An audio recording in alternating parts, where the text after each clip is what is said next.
오늘 함께 살펴볼 성경 본문은 앞서 읽었던 성경 낭독 부분과 동일한 느헤미야 9장 38절부터 10장 39절입니다. 성경 본문을 다시 한번 낭독하도록 하겠습니다. 하나님의 말씀 낭독하겠습니다. 우리가 이 모든 일로 말미암아 이제 견고한 언약을 세워 기록하고 우리의 방백들과 레위 사람들과 제사장들이 다 임봉하나이다 하였느니라. 그 임봉한 자는 하갈의 아들 총독 느헤미야와 시드기야, 스라야, 아사랴, 예레미야, 파스울, 아마랴, 말기야, 하투스, 스바냐, 말룩, 하림, 무레못, 오바랴, 다니엘, 긴느돈, 바룩, 무술람, 아비야, 미야민, 마아시아, 빌게, 스마야니 있는 제사장들이요. 또 레이 사람 곧 아사냐의 아들 예수와 헤나단의 자손 중 빈누이, 감미엘과 그의 형제 스바냐, 호디야, 그르이다, 블라야, 하난, 미가, 르홉, 하사베아, 사꿀, 세레베아, 스바냐, 호디야, 바니, 분이누요. 곧 백성의 우두머리들 곧 바로스, 바함, 모압, 엘람, 사뚜, 바니, 분니, 아스갓, 베베, 아도니아, 비그웨, 아딘, 아델, 히스기야, 아술, 호디야, 하순, 베세, 하립, 아나돈, 노베, 막비아스, 무슬람, 헤실, 무세, 사벨, 사독, 야뚜아, 블라디아, 하난, 아나야, 호세야, 하나니아, 하수, 할레스, 비라, 소백, 르흠, 하삼나, 마아세야, 아이야, 하난, 아난, 말룩, 하림, 바나이니라. 그 남은 백성과 제사장들과 레이 사람들과 문제기들과 노래하는 자들과 및 느디님 사람들과 이방 사람과 절개하고 하나님의 율법을 준행하는 모든 자와 그들의 아내와 그들의 자녀들 곧 지식과 총명 있는 자들은 다 그들의 형제 귀족들을 따라 저주로 맹세하기를 우리가 하나님의 종 모세를 통하여 주신 하나님의 율법을 따라 우리 주 여호와의 모든 계명과 규례와 율례를 지켜 행하여 우리의 딸들을 이 땅 백성들에게 주지 아니하고 우리의 아들들을 위하여 그들의 딸들을 데려오지 아니하며 혹시 이 땅 백성이 안식일에 물품이나 온갖 곡물을 가져다가 팔려고 할지라도 우리가 안식일이나 성일에는 그들에게서 사지 않겠고 일곱째 해마다 땅을 쉬게 하고 모든 빚을 탕감하리라 하였고 우리가 또 스스로 규례를 정하기를 해마다 각기 세겔의 3분의 1을 수납하여 하나님의 전을 위하여 쓰게 하되 곧 진설병과 항상 드리는 소제와 항상 드리는 번제와 안식일과 초하루와 정한 절기에 쓸 것과 성물과 이스라엘을 위하는 속죄제와 우리 하나님의 전의 모든 일을 위하여 쓰게 하였고 또 우리 제사장들과 레위 사람들과 백성들이 제비 뽑아 각기 종족대로 해마다 정한 시기에 나무를 우리 하나님의 전에 바쳐 율법에 기록한 대로 우리 하나님 여호와의 제단에 사르게 하였고 해마다 우리 토지 소산의 만물과 각종 과목의 첫 열매를 여호와의 전에 드리기로 하였고 또 우리의 맏아들들과 가축의 처음 난 것과 소와 양의 처음 난 것을 율법에 기록된 대로 우리 하나님의 전으로 가져다가 우리 하나님의 전에서 섬기는 제사장들에게 주고 또 처음 익은 미레가루와 거제물과 각종 과목의 열매와 새 포도주와 기름을 제사장들에게로 가져다가 우리 하나님의 전에 여러 방에 두고 또 우리 산물의 11조를 레이 사람들에게 주리라 하였나니 이 레이 사람들은 우리의 모든 성읍에서 산물의 11조를 받는 자임이며 레이 사람들이 11조를 받을 때에는 아론의 자손 제사장 한 사람이 함께 있을 것이요 레이 사람들은 그 11조의 10분의 1을 가져다가 우리 하나님의 전 곳간에 여러 방에 두되 곧 이스라엘 자손과 레이 자손이 거제로 드린 곡식과 새 포도주와 기름을 가져다가 성소의 그릇들을 두는 골방 곧 섬기는 제사장들과 문지기들과 노래하는 자들이 있는 골방에 둘 것이라. 그리하여 우리가 우리 하나님의 전을 버려두지 아니하리라. 아멘.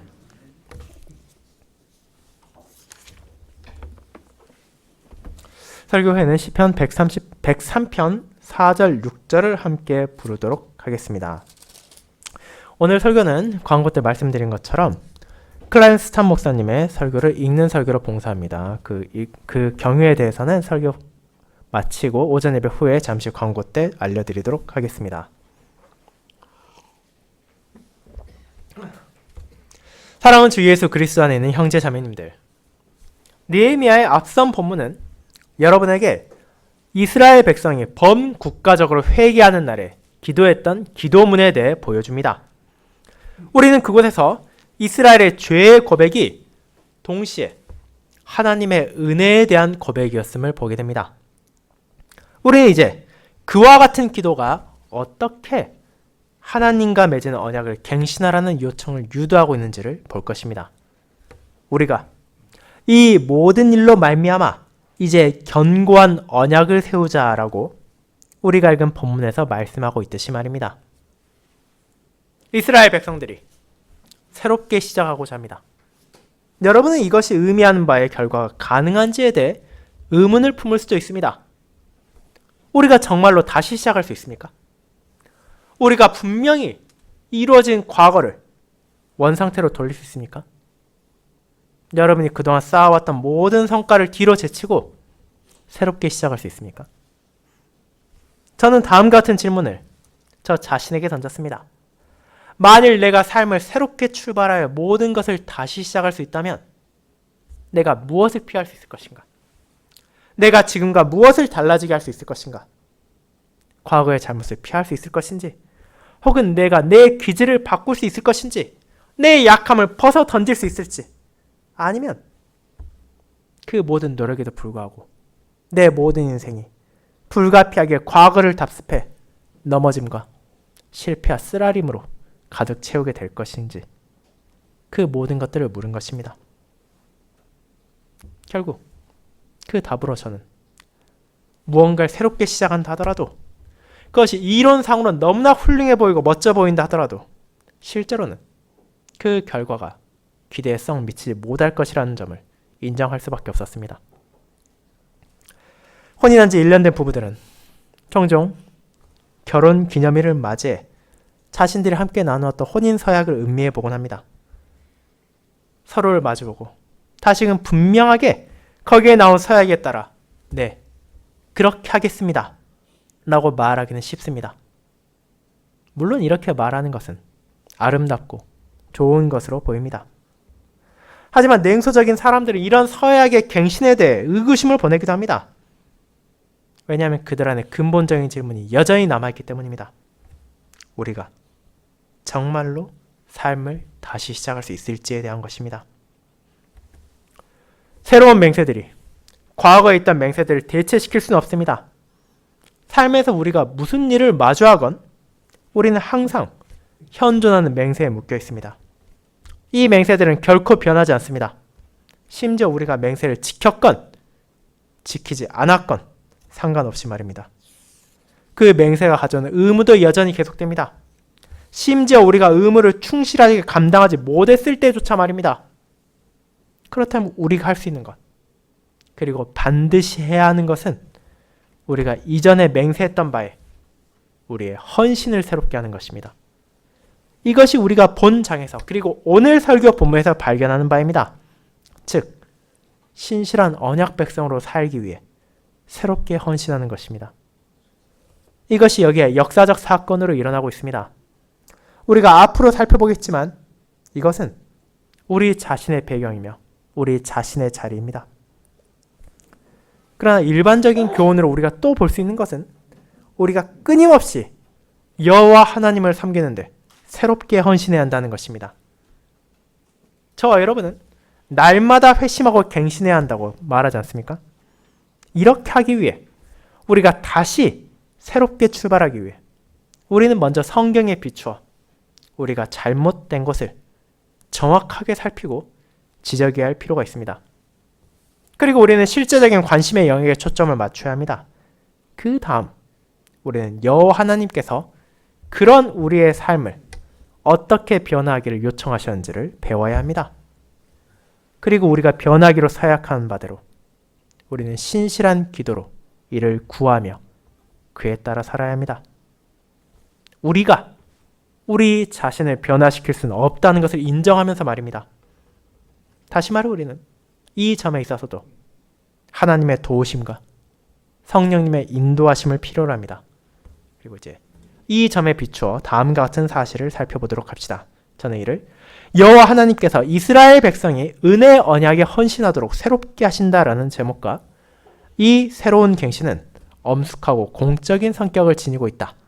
이 갱신은 특별하고 구체적인 헌신을 포함하고 있다라는 두 대지로 살펴보고자 합니다.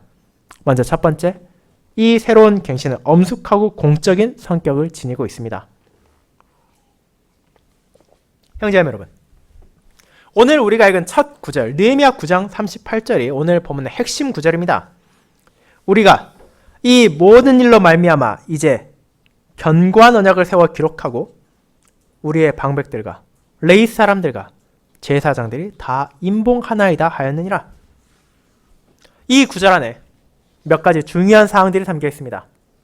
첫 번째로 우리는 우리가 견고한 언약을 세워라는 말씀에 주목해야 합니다. 여기서 말하는 우리는 누구를 가리키고 있습니까?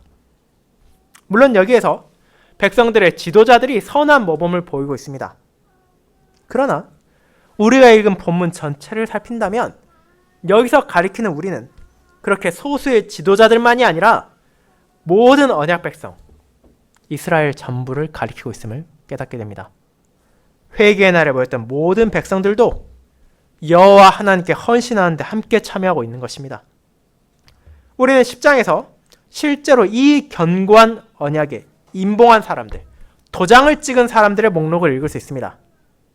그런데 그 수많은 인물들의 이름이 나열된 후 28절과 29절에서 이 사실을 어떻게 말하고 있는지를 주목해야 합니다. 그 남은 백성과 제사장들과 레위 사람들과 문지기들과 노래하는 자들과 느디님 사람들과 및 이방 사람과 절규하고 하나님의 율법을 준행하는 모든 자와 그들의 아내와 그들의 자녀들 곧 지식과 총명 있는 자들은 다 그들의 형제 귀족들을 따라 저주로 맹세하기를 우리가 하나님의 종 모세를 통하여 주신 하나님의 율법을 따라 우리 주 여호와의 모든 계명과 규례와 율례를 지켜 행하겠다고 한 것입니다. 지도자들이 먼저 행했습니다. 그리고 지도자들은 항상 모범을 보여야 될 책임을 가지고 있습니다. 이 일은 당시 이스라엘의 치리자이자 가장 높은 공직자였던 느헤미야 자신으로부터 시작됩니다. 그 다음 제사장들이 따르고 유력 인사들은 레위 사람들과 다른 지도자들이 함께합니다. 지도자급 인사들 가운데 아무도 이 서약에서 제외된 사람이 없었습니다. 그들이 일어나 백성들 앞에서 공개적으로 이 견고한 언약에 자신들의 도장을 찍었습니다. 오늘 본문에 열거된 모든 이름이 성경에 기록된 것은 결코 아무 이유 없이 된 것이 아닙니다. 여호와 하나님께서 이처럼 신실한 모범을 보인 이들을 기억하시고 존귀하게 생각하십니다.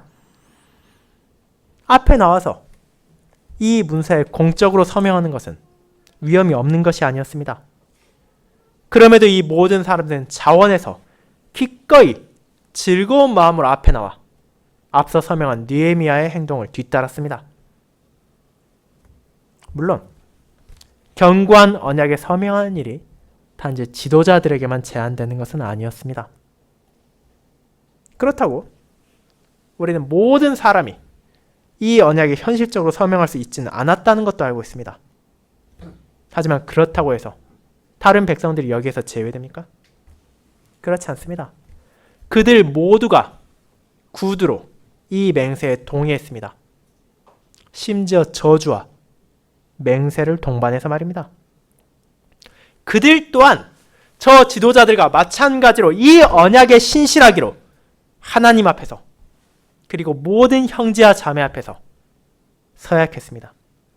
그리고 그들은 만약 우리가 이 언약에 따라 살지 않는다면 하나님의 공의로운 저주가 자신 위에 내려질 것이라고 요청했습니다. 그들 중 누구도 강압적으로 이런 맹세를 해야 된다고 억압받지 않았습니다. 이 언약에 참여하는데 자원하여 즐거운 마음을 행했다는 것을 우리는 주목해야 합니다. 그리고 이 언약은 남자들에게만 제한되지 않았음에도 주목하십시오. 왜냐하면 28절에서 아주 분명하게 그들의 아내와 그들의 자녀들 곧 지식과 총명 있는 자들이라고 기록하고 있기 때문입니다. 다시 말해서 온 가족, 남편과 아내와 자녀들이 모두 여기에 참여했습니다. 그렇습니다. 이 말은 특정한 나이에 이르렀다면 자녀들까지도 여기에 함께 있으면 말하고 있습니다. 분명 갓난아기나 유아들은 아직 이 서약을 함께 할 수 없었습니다. 그러나 조금 더 자란 자녀, 말귀를 알아듣고 자신의 의사를 표현할 수 있는 나이가 된 아이들은 이 서약을 할 수 있었고 또 자신의 부모들과 함께 이 서약을 했습니다. 이 말은 우리에게 무엇을 알려주고 있습니까? 이 개인적인 고백 헌신은 우리 모두가 한 몸을 이루고 있다는 인식에 기인하고 있습니다. 믿음, 헌신은 항상 인격적입니다. 그리고 아무도 하나님의 백성의 교제 안에서 홀로 있을 수는 없습니다. 직분자들, 남자와 여자, 젊은이와 늙은이 모두 동일한 소명 안에서 동일한 언약 안에 함께 서 있는 사람들입니다. 그리고 우리는 함께 그 언약에 대한 헌신을 하며 살아갑니다. 아무도 여기서 제외될 수도 없고 제외돼서도 안 됩니다. 우리는 여기에서 언약 백성들의 교회의 중요한 특성을 보게 되는데 그 안에서 모든 성도들이 각자의 자리를 가지고 있고 각자 그들에게 주어진 소명에 함께 한다는 것입니다. 그리고 이 모든 사건은 진지하고 엄숙한 성격을 가지고 있습니다. 모든 사람이 이 사건의 공적인 성격을 이해했습니다. 이때가 이스라엘 백성들에게 중요했습니다. 그들에게 새로운 출발을 하는 시기였습니다. 그렇게 이는 이렇게 기록하고 있습니다. 우리가 이 모든 일로 말미암아 이제 견고한 언약을 세우자고 말입니다. 우리는 이제 다시 한번 9장 38절로 돌아가게 됩니다. 그렇다면 이 모든 일은 무엇입니까? 어떤 일로 말미암아 그들이 다시 언약을 견고하게 세워야 할 필요가 있었습니까? 그것은 바로 먼 옛날 그리고 최근에도 끊이지 않고 저질러진 수많은 죄들로 말미암음입니다. 앞선 내용에서 신실하게 고백했던 그들 자신의 죄들로 인해서입니다. 주님께서 반복해서 그분의 사랑의 언약을 유지하기 위해 은혜를 베푸셨고 심판하실 때조차도 자비를 베푸신다는 경이로운 사실로 인해서입니다. 즉 그들이 이렇게 말하는 것입니다. 자, 이제 우리의 모든 잘못을 돌아보자. 그리고 하나님께서 여전히 그분의 백성들을 우리를 사랑하신다는 사실을 기억하자. 이제 견고한 언약을 맺자고 말입니다. 이따금 목회적인 상황에서 저는 누군가가 저는 이미 너무 늦었습니다 라고 말하는 것을 듣기도 합니다.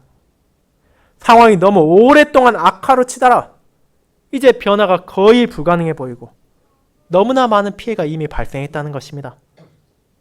혼인생활, 혹은 교회생활, 혹은 사업, 혹은 개인적인 관계 안에서 나는 이미 너무 늦어버렸다고 말하는 것입니다. 나는 이제 더 이상 회복할 수 없다고 말입니다. 그 말이 사실입니까? 하나님께서 이제 너무 늦어버려서 도저히 회복할 수 없다. 도저히 고칠 수 없다고 말씀하신 상황이 있었습니까? 느헤미야 9장과 10장에 기록된 이 상황이 즉 포로로 끌려가는 주님의 심판을 받고도 신실함을 찾아볼 수 없던 그런 상황이 인간적으로 보았을 때 고치기가 회복하기가 도저히 불가능한 이미 늦은 상황 아니었습니까? 이스라엘 백성들은 우리는 이제 더 이상 돌아갈 수 없다. 우리는 현재를 변화시킬 수 없고 우리 이제 다 끝났다라고 결론을 내려 하지 않습니까? 하지만 그들은 그렇게 하지 않았습니다. 그들은 그리고 우리는 너무 늦지 않았습니다. 우리가 다른 사람들을 손가락질하고 구구한 변명을 찾는 대신에 기꺼이 우리의 삶을 정직하게 바라보고 우리의 죄를 고백한 우리는 너무 늦지 않았습니다. 만일 우리가 실제적으로 그리스도 안에 있는 하나님의 한없는 사랑과 은혜를 인정한다면 또 만일 참된 믿음으로 이 은혜만을 붙잡는다면 우리는 결코 늦지 않았습니다. 저는 그처럼 너무 늦었다라고 강변하는 말을 들을 때 자신의 죄와 기꺼이 마주하여 죄를 진실히 고백하고 죄야 단절하여 주님의 자비만을 의지하겠다는 생각이 없는 것처럼 들려서 두려울 때가 있습니다. 물론 우리가 이 땅에서 지은 죄의 결말, 그로 인한 피해가 완벽하게 돌이킬 수 없을 수도 있습니다. 그리고 하나님께서는 악행에 대해 몇 배나 보응하실 거라고 말씀하셨습니다. 하지만 그 말이 우리가 새로운 출발을 하기엔, 우리가 돌이키기엔 너무 늦었다는 것을 의미합니까? 우리의 죄의 결과를 극복하는데 많은 시간과 노력이 필요할 것입니다. 그러나 이 말은 우리가 갱신하고 회개하고 새롭게 헌신하는 것을 포기해야 한다는 것이 아닙니다. 우리는 죽는 그 순간까지도 너무 늦지 않습니다. 심지어 교회에서 출교를 당한다는 극단적인 조치조차도 그들을 재허입으로 이끌 수도 있습니다.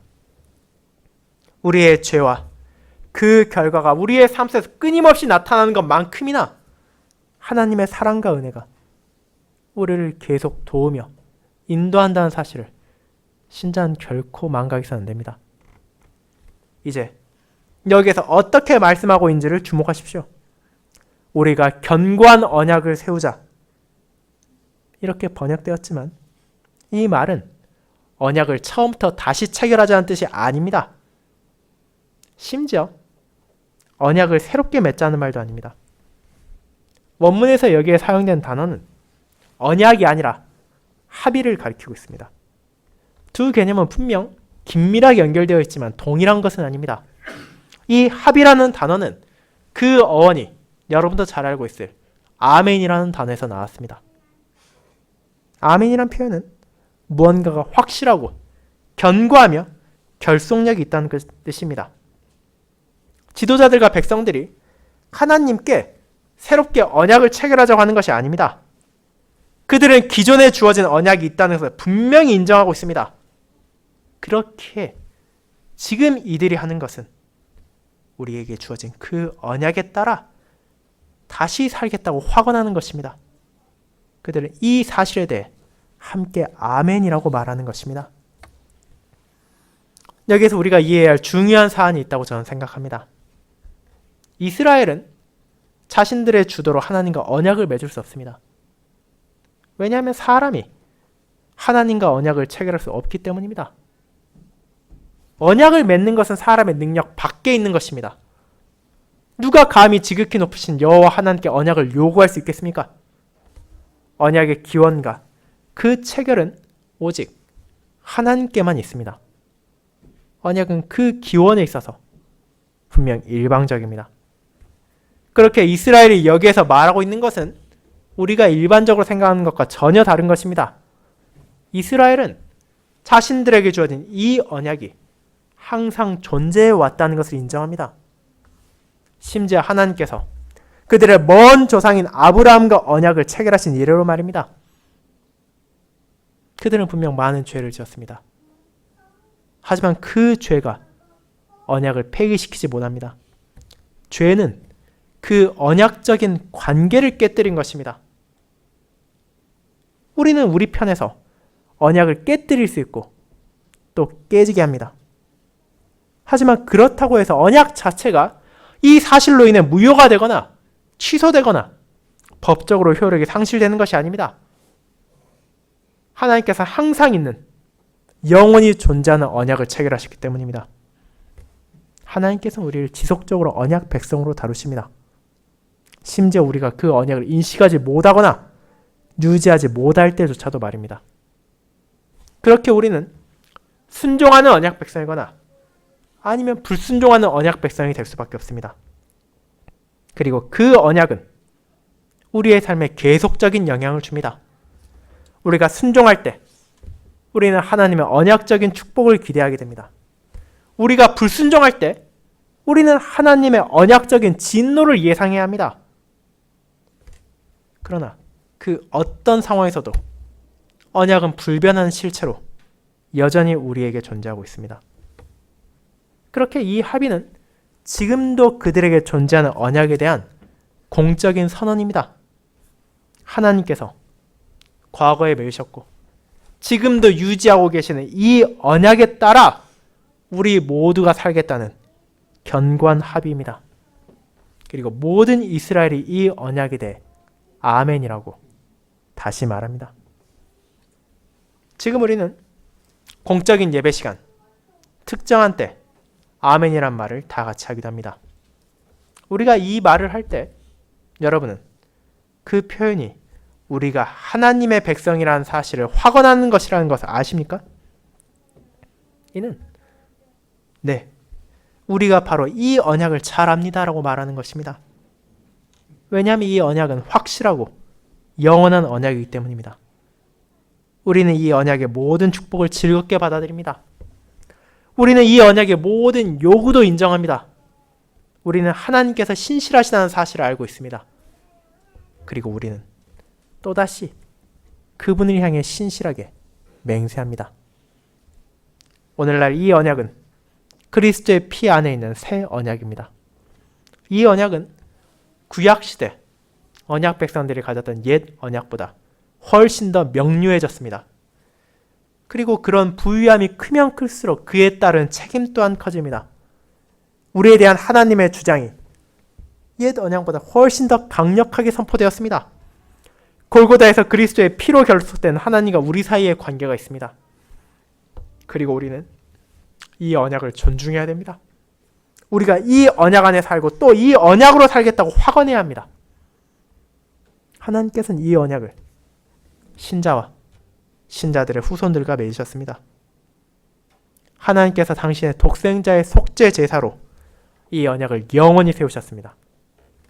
하나님께서 당신의 뜻대로 이렇게 하셨습니다. 이제 이 언약을 확언하고 이 언약으로 살고 이 언약 안에서 즐거워하며 그리스도 안에서 그분의 영을 통해 하나님과 우리 사이에 있는 이 긴밀한 관계를 유지할 소명이 우리 모두에게 주어졌습니다. 그렇게 교회의 건설은 신적인 주도권과 주권을 인정하는 것에서 시작합니다.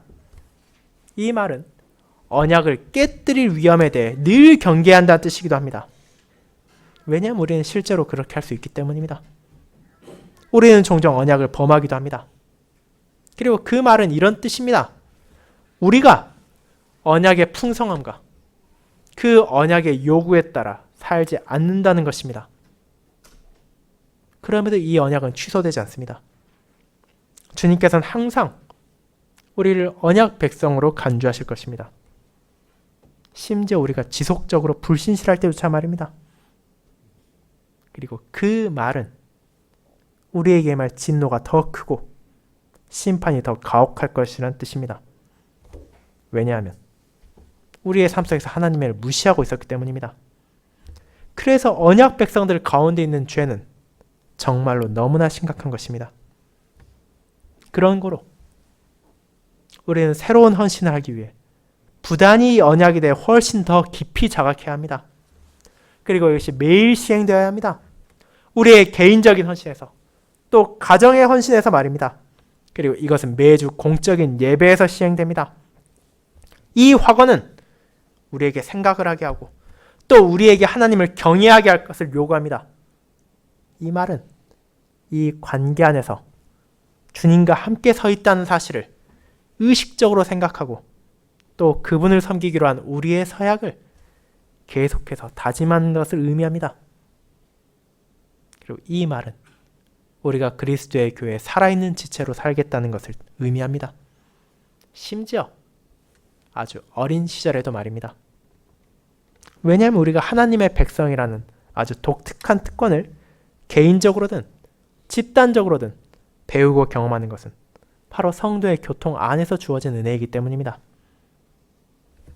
오늘 본문에서 중요한 사실은 이 합의가 기록으로 남겨졌다는 것, 즉 서명에서 인봉되었다는 것입니다.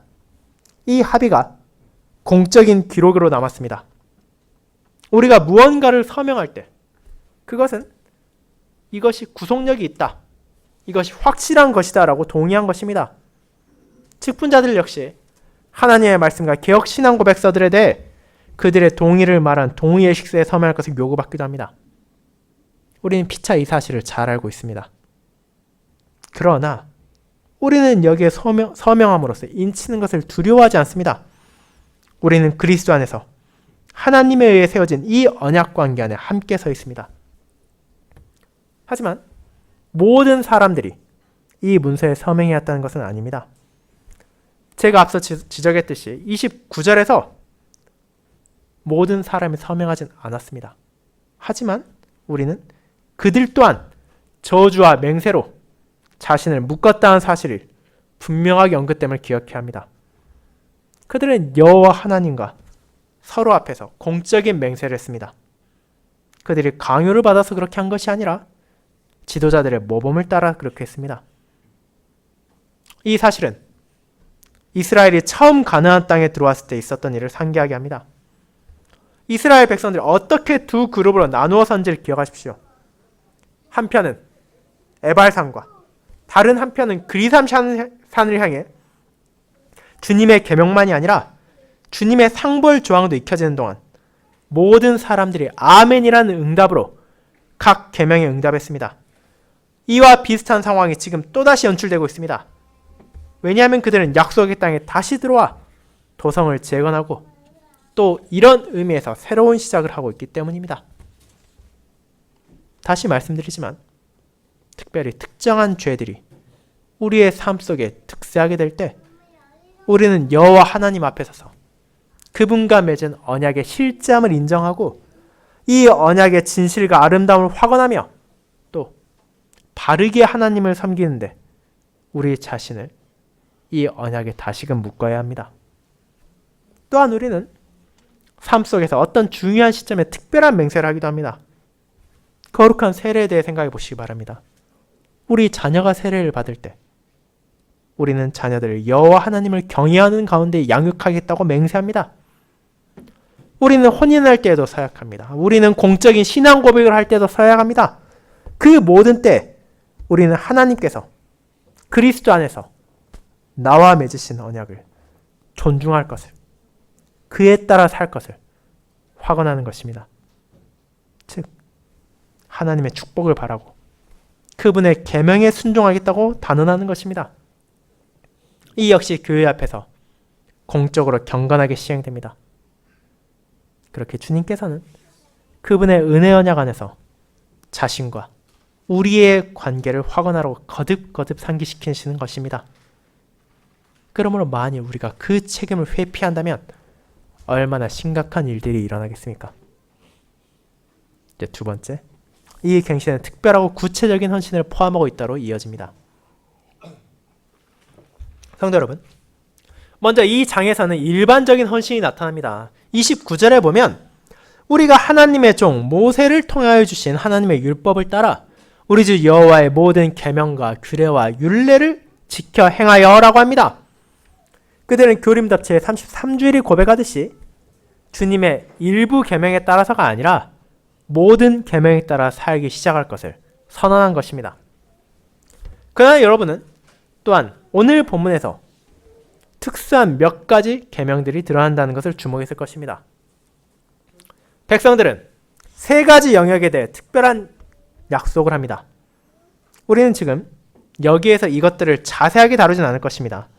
왜냐하면 각 영역이 느헤미야 13장에서 다시 나오기 때문입니다. 그렇게 우리는 이 의무 가운데 나타나는 일정한 노선이 무엇인지를 주목하는 데 멈출 것입니다. 그들이 맹세한 첫 번째 영역은 혼인에 대한 것입니다. 특별히 이스라엘 사람들이 아닌 사람들과 혼인하는 것에 대한 것인데 그것은 그 당시에는 아주 흔했던 일입니다. 그리고 이것은 이스라엘 백성들의 심장부를, 핵심을 건드리는 것입니다. 왜냐하면 가정은 교회 건설의 가장 기본적인 단위이기 때문입니다. 만일 통혼으로 인해 가정이 파괴된다면 어떻게 언약의 가정들이 여호와 하나님을 섬기는데 하나가 될 수 있겠습니까? 여기에 특수한 구약 배경도 존재합니다. 하지만 이는 오늘날에도 적시성을 띠고 있습니다. 심지어 그 의미가 훨씬 더 깊어지기까지 합니다. 교회는 가정생활로 인해 세워지기도 하고 파괴되기도 합니다. 그리고 교회에 대한 공격은 종종 이런 예배의 기초 단위인 가정을 향한 공격으로 시작되기도 합니다.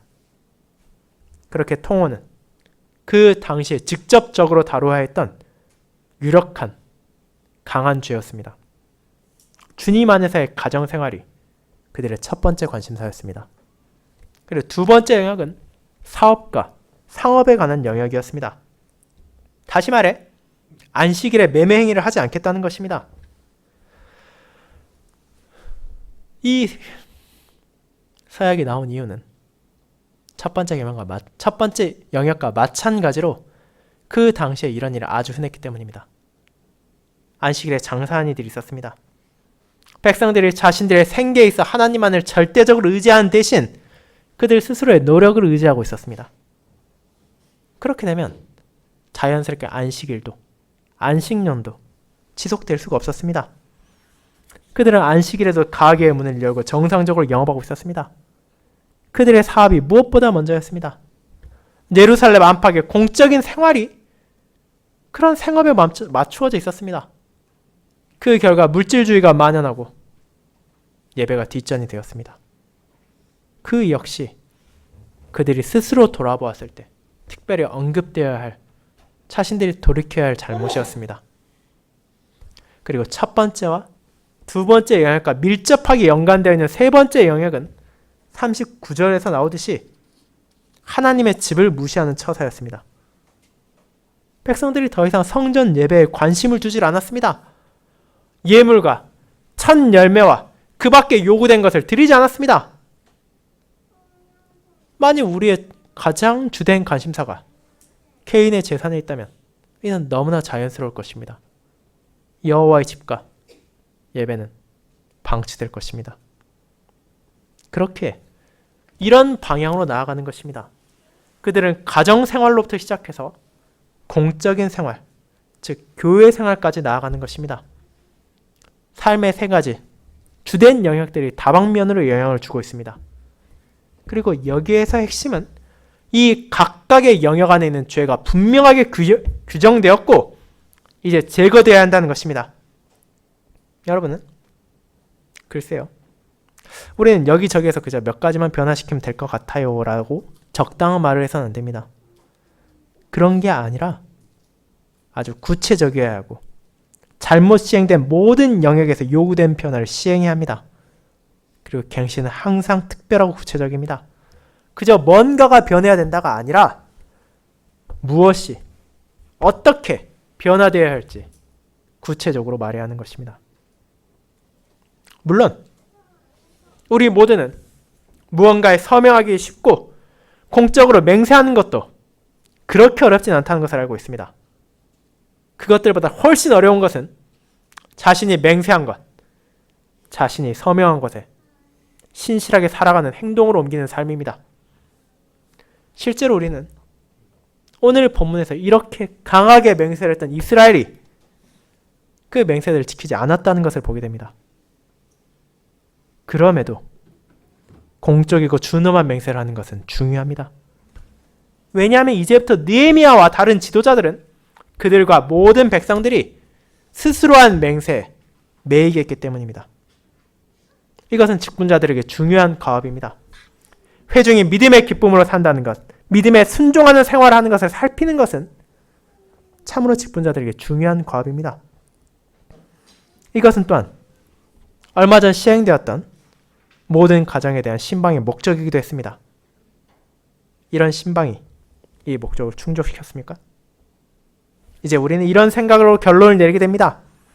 여기에 이 모임이 이 공적이자 진지한 합의와 이 맹세가 하나님의 성령께서 일하신 결과라고 말입니다. 이것은 하나님의 은혜이자 하나님의 신실하심의 분명한 증거입니다.